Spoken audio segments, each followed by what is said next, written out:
हर killer एक ही गलती करता है। उसे लगता है कि चेहरा हटा दिया तो पहचान नहीं होगी। लॉजिक सिंपल लगता है। पुलिस फेशियल रिकॉग्निशन यूज करती है। फैमिली चेहरा देखकर आइडेंटिफाई करती है। न्यूज़पेपर्स में फोटो छपती है। तो अगर चेहरा ही नहीं होगा तो चेन ऑफ आइडेंटिफिकेशन टूट जाती है। यही बिलाल ने भी सोचा। हजारों किलर्स यही सोचते हैं, पर यहीं पे वो गलत हो जाते हैं। इंसान का चेहरा सिर्फ एक आइडेंटिटी मार्कर है और हमारी बॉडी में ऐसे हजारों आइडेंटिटी मार्कर्स होते हैं। एक बर्थ मार्क, एक सर्जिकल स्कार, एक बोन का फ्रैक्चर जो कि हील हो गया हो, या फिर कोई धागा जो किसी ने मन्नत मांगते वक्त बांधा हो। ये सब चेहरा हटाने के बाद भी प्रेजेंट होते हैं और पोस्टमार्टम में ट्रेन्ड आइज यही ढूंढती हैं। 7 दिसंबर 2025 कलेसर फॉरेस्ट, हरियाणा। एक हेडलेस बॉडी मिली। कोई चेहरा नहीं, कोई आईडी नहीं, कोई कपड़े नहीं, लेकिन बॉडी ने खुद बात की। ये है द कालेसर केस। दिसंबर 7, 2025 हरियाणा के यमुनानगर डिस्ट्रिक्ट में कालेसर फॉरेस्ट में एक नर्सरी में सन्नाटा था। ठंड की सुबह थी, लेकिन वहां जो मिला उसने हरियाणा और यूपी पुलिस के होश उड़ा दिए। एक औरत की डेड बॉडी जो कि जमीन पर पड़ी थी। ना कोई कपड़े, ना कोई आईडी कार्ड, और सबसे खौफनाक बात, उस बॉडी का सर गायब था। किलर ने बड़ी शातिर चाल चली थी। उसने सोचा कि अगर चेहरा नहीं होगा तो पहचान नहीं होगी, और अगर पहचान नहीं होगी तो किलर तक कोई पहुंच ही नहीं सकता।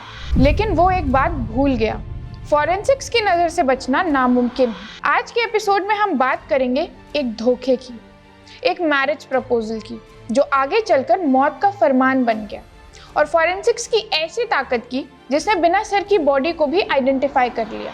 जब यमुनानगर पुलिस मौके पर पहुंची तो उनके सामने सिर्फ एक सवाल था, ये कौन है? बॉडी को तुरंत पोस्टमार्टम के लिए भेजा गया। बिना सर वाली बॉडी की पहचान करना दुनिया का सबसे मुश्किल काम है, लेकिन विक्टिम की बॉडी ने खुद सबूत दिए। फॉरेंसिक्स ने काफी राज बताए। बर्थ मार्क, एक्सपर्ट्स ने नोटिस किया कि विक्टिम के पेट पर एक बर्थ मार्क था। उसके राइट लेग पर एक काला धागा बंधा हुआ था, जैसे लोग मन्नत मांगते टाइम बांधते हैं। ये छोटे लगने वाले एविडेंसेस ही आगे चलकर पहचान का जरिया बने। वेपन एनालिसिस, नेक पर जो कट था उसे देखकर लग रहा था कि वो किसी ऑर्डिनरी नाइफ से नहीं किया गया है। एंगल और सिवियरिटी देखकर लग रहा था वो किसी स्पेशलाइज्ड नाइफ जैसे कि मीट कटर से किया गया है। शुरुआत में बॉडी की हालत देखकर पुलिस को लगा ये रेप और मर्डर का मामला है, क्योंकि बॉडी पर एक भी कपड़ा नहीं था। लेकिन जब फॉरेंसिक रिपोर्ट आई तो एक बड़ा मोड़ आया। मेडिकल एग्जामिनर ने कंफर्म किया कि no sexual assault had taken place. इसने इन्वेस्टिगेशन की दिशा बदल दी। ये गुस्से में किया गया रेप या मर्डर नहीं, बल्कि एक ठंडे दिमाग से किया गया एलिमिनेशन था। पुलिस ने सब किया जो कर सकती थी। हरियाणा के सारे डिस्ट्रिक्ट्स में अलर्ट भेजा गया। यूपी, हिमाचल प्रदेश, चंडीगढ़, उत्तराखंड, इन सभी जगहों पे मिसिंग पर्सन्स रिकॉर्ड चेक किया गया, लेकिन कहीं कोई मैच नहीं मिला। कोई भी ऐसे डिस्क्रिप्शन की किसी लड़की को ढूंढ ही नहीं रहा था। हरियाणा पुलिस ने स्पेशल इन्वेस्टिगेशन टीम बनाई। उन्होंने कलेसर फॉरेस्ट के आसपास के सारे सीसीटीवी फुटेज चेक किए। वहां उन्हें एक यूपी नंबर की कार बार बार दिखी। रिकॉर्ड्स निकाले गए तो ओनर का पता चला। ओनर ने बताया उस दिन उसका एक दोस्त बिलाल ने उससे कार बोरो की थी। पता चला कि बिलाल सहारनपुर के टिडोली गांव का रहने वाला था। जब पुलिस वहां गई तो पता चला कि उस घर में एक लड़की की शादी थी और बिलाल उस लड़की का भाई था। बिलाल की खुद की शादी भी अगले ही दिन होने वाली थी। बिलाल को कस्टडी में लिया गया। शुरू में वो डिनाई करता रहा, कहा मेरा कोई लेना देना नहीं है, मैं ऐसी किसी लड़की को जानता ही नहीं। कार ली थी लेकिन कुछ हुआ नहीं। पुलिस ने डिजिटल फॉरेंसिक्स शुरू की। बिलाल ने अपना फोन और विक्टिम का फोन दोनों फॉर्मेट कर दिया था। उसने सोचा था कि डिलीट मतलब सब कुछ गायब, लेकिन डिजिटल फॉरेंसिक्स का मेन रूल है, डिवाइस फॉर्मेट करने पे भी डेटा डिलीट नहीं होता, बल्कि सिर्फ अवेलेबल स्पेस मार्क हो जाता है। तो अगर कोई डेटा डिलीट भी कर दे तब भी वो पूरी तरह से वहां से नहीं जाता। फॉरेंसिक सॉफ्टवेयर ने सब रिकवर कर लिया। बिलाल और एक अननोन नंबर के बीच हुई सारी कॉल्स, मैसेजेस और लोकेशन पिंग्स ढूंढ लिए गए। 6 दिसंबर की रात को बिलाल का फोन और वही अनजाना नंबर एक साथ सहारनपुर से मूव किए। फिर हाईवे गए और फिर कलेसर फॉरेस्ट एरिया में भी साथ थे। फिर एक नंबर यानी वो अनजाना नंबर स्टॉप हो गया और बिलाल का नंबर वापस सहारनपुर पहुंच गया। वो एक नंबर जो परमानेंटली स्टॉप हो गया वो नंबर था उमा का। पुलिस के सख्ती दिखाने के बाद बिलाल ने बताया कि वो डेड बॉडी उसकी गर्लफ्रेंड उमा की थी। वो नाम जो बिलाल ने प्रेशर में पुलिस को बताया। यही वो मोड़ था जिसने इस केस को मर्डर मिस्ट्री से एक ट्रेजेडी केस में बदल दिया। पुलिस जब पूछताछ करने उसकी माँ से सहारनपुर गई, उसकी माँ ने कहा, उमा तो 13 साल पहले ही मर चुकी है। ये सुनकर पुलिस चौंक गई। असल में पारिवारिक झगड़ों और समाज के डर से उनके बीच इतनी कड़वाहट थी कि उसके माँ बाप ने उसे मरा हुआ मान लिया था। लेकिन जब फॉरेंसिक्स ने पेट पर वो बर्थ मार्क और पैर का धागा दिखाया तो माँ बाप की आंखों में आंसू आ गए। उन्होंने पहचान लिया कि ये उनकी उमा ही थी। 3 मार्च 2012 उमा के घर में उसका मेहंदी का फंक्शन था। उसकी शादी हो रही थी, सब ठीक चल रहा था। लेकिन रात में जब उमा की बहन उसके रूम में गई तो वो वहां नहीं थी। सब उसे ढूंढते रहे। बाद में पता चला उमा जॉनी नाम के एक लड़के के साथ भाग गई थी जो उसका पड़ोसी था। ये जानकर उमा के घर वालों का सर शर्म से झुक गया और उन्होंने उसी दिन से उसे मरा हुआ मान लिया। अगले ही दिन उसने जॉनी से कोर्ट मैरिज कर ली और 1 साल के अंदर उनका एक बच्चा हुआ जिसका नाम ऋषभ था। शुरू में सब ठीक था, पर वक्त के साथ उनमें लड़ाइयाँ बढ़ने लगी और इस अनबन के कारण उन्होंने तय किया कि अब डिवोर्स ले लेना चाहिए। डिवोर्स के बाद ऋषभ की कस्टडी जॉनी को मिल गई। इसके बाद उमा सहारनपुर से गंगोत्री नगर में रहने लगी। इसी बीच उसकी मुलाकात बिलाल से हुई। बिलाल सहारनपुर के टिडोली गांव का रहने वाला था और एक टैक्सी ड्राइवर था। बिलाल और उमा का रिश्ता अब कई सालों से चल रहा था। उमा उस पर हद से ज्यादा भरोसा करती थी, लेकिन बिलाल के दिमाग में जहर घुल चुका था। बिलाल की शादी कहीं और पक्की हो गई थी और उधर उमा बिलाल पर शादी का दबाव बनाई जा रही थी। उमा ने अपने आसपास पड़ोसियों को भी शादी की खुशखबरी बता दी थी। बिलाल के लिए उमा अब प्यार नहीं बल्कि एक बर्डन बन चुकी थी।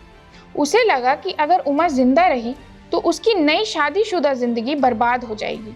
ये शादी वाली बात जानने के बाद पुलिस ने बिलाल को तुरंत अरेस्ट किया और इंटरोगेशन की। शुरुआत में वो मुकरता रहा। उसने कहा, मेरा कोई लेना देना नहीं है, पर पुलिस के बहुत सख्ती से पूछने पर उसने सब बता दिया। 6 दिसंबर 2025 बिलाल ने एक प्लान बनाया। उसने उमा को घूमने के बहाने बुलाया और कलेसर फॉरेस्ट के सुनसान राहों पर ले गया। बिलाल ने सही मौका देख के एक सुनसान एरिया में पहले उमा को बहकाया। फिजिकल रिलेशन बनाने के बहकावे में वो बैक सीट पर गया और सीट बेल्ट से उमा का गला दबाने लगा।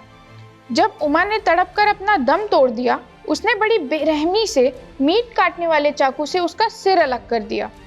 उसने सोचा था कि अगर वो बॉडी के टुकड़े अलग अलग फेंक देगा तो पुलिस कभी लिंक नहीं कर पाएगी। उसने सर को लाल ढंग खाई में फेंक दिया और टॉर्सो को एक नर्सरी में फेंक दिया। उसने उमा के सारे कपड़े उतार दिए ताकि फैब्रिक से कोई भी एविडेंस ना मिल पाए और ना ही आइडेंटिफिकेशन हो पाए। क्राइम सीन से वापस आने के बाद उसने सारे एविडेंस मिटाए और उसके बाद शादी की तैयारियों में लग गया जैसे कि कुछ हुआ ही ना हो। बिलाल ने एक और काम किया। उसने अपना फ़ोन पूरी तरह फॉर्मेट कर दिया। उसे लगा डिजिटल एविडेंस मिटा दिए तो पकड़ा नहीं जाएगा, लेकिन वो भूल गया आज के ज़माने में डिजिटल फॉरेंसिक्स कितनी एडवांस हो चुकी है। बिलाल के केस के बाद पुलिस को फिजिकल एविडेंस चाहिए था ताकि केस और मजबूत बन जाए। इसके लिए पुलिस ने 3 अलग अलग SIT टीम्स बनाई। SIT टीम 1 SIT टीम 1 ने बिलाल के कन्फेशन के हिसाब से लाल ढंग खाई से विक्टिम का हेड रिकवर किया और वहीं से वेपन ऑफ मर्डर और विक्टिम के कपड़े भी मिले, जिसने केस को और स्ट्रॉन्ग बनाया। SIT टीम 2 इस टीम ने बिलाल के घर से उमा का आधार कार्ड और उसका फ़ोन रिकवर किया। सबसे बड़े एविडेंस थे बिलाल के वो कपड़े जो उसने मर्डर के टाइम पहने थे। फॉरेंसिक्स टीम ने उस पर ल्यूमिनॉल टेस्ट किया और पुराने ब्लड स्टेन्स फ्लोरेसेंस शो करने लगे। SIT टीम 3 इस टीम ने वो कार रिकवर की जो बिलाल ने जंगलों में छुपा दी थी। कार की डिग्गी से DNA सैंपल्स मैच किए गए जो कि उमा से परफेक्ट मैच कर रहे थे। बिलाल ने सोचा था कि वो परफेक्ट मर्डर कर रहा है। उसने चेहरा हटाया, कपड़े हटाए, फोन फॉर्मेट किया, लेकिन वो फॉरेंसिक साइंस से वाकिफ नहीं था। और जो लड़की 13 साल पहले दुनिया के लिए मर चुकी थी, वो कोर्ट में आज ऑफिशियली मर्डर विक्टिम बन गई। Bilal arrested, case closed. Visual identification, एक अनआइडेंटिफाइड बॉडी जो बिना सर, बिना कपड़े या बिना आईडी प्रूफ्स के मिली थी, उसे काले धागे और बर्थ मार्क से आइडेंटिफाई कर लिया गया। डिजिटल फॉरेंसिक्स, फॉर्मेटेड फोन ने डेटा नहीं छुपाया। लोकेशन पिंग्स ने 6 घंटे की जर्नी मैप कर दी और डिलीटेड मैसेजेस ने रिलेशनशिप बता दिया। फॉरेंसिक सेरोलॉजी प्लस ल्यूमिनॉल, कपड़े धोए, साफ किए, फिर भी ल्यूमिनॉल ने उनका प्रेजेंस डिटेक्ट कर लिया। कार की डिग्गी में प्रेजेंट डीएनए उमा के साथ डायरेक्ट मैच किया, अनडिनाएबल। वेपन एनालिसिस से मर्डर में यूज हुआ वेपन पता चल गया और सीसीटीवी एनालिसिस से बिलाल की लोकेशन यानी हम किलर तक पहुंच गए। ये केस हमें बताता है कि किलर चाहे जितना भी शातिर हो, वो कोई ना कोई एविडेंस जरूर छोड़ता है जो उसे फांसी के फंदे के और करीब ले जाता है। एक औरत जिसे 13 साल पहले उसके घर वालों ने मरा हुआ मान लिया था, फॉरेंसिक साइंस ने उसे जीत दिलवाई, क्योंकि साइंस को किसी की इजाजत की जरूरत नहीं होती। कोई मिसिंग रिपोर्ट फाइल करे ना करे, बॉडी अपनी कहानी खुद बताती है। आपको क्या लगता है, क्या बिलाल को फांसी की सजा होनी चाहिए? और क्या उमा के परिवार ने उसे 13 साल पहले डिसोन करके गलती की? अपना ओपिनियन कमेंट्स में जरूर बताइएगा और अगर आपको ये एंगल पसंद आया हो तो चैनल को सब्सक्राइब जरूर करिएगा। मिलते हैं अगले वीडियो में। Till then, stay curious, stay safe.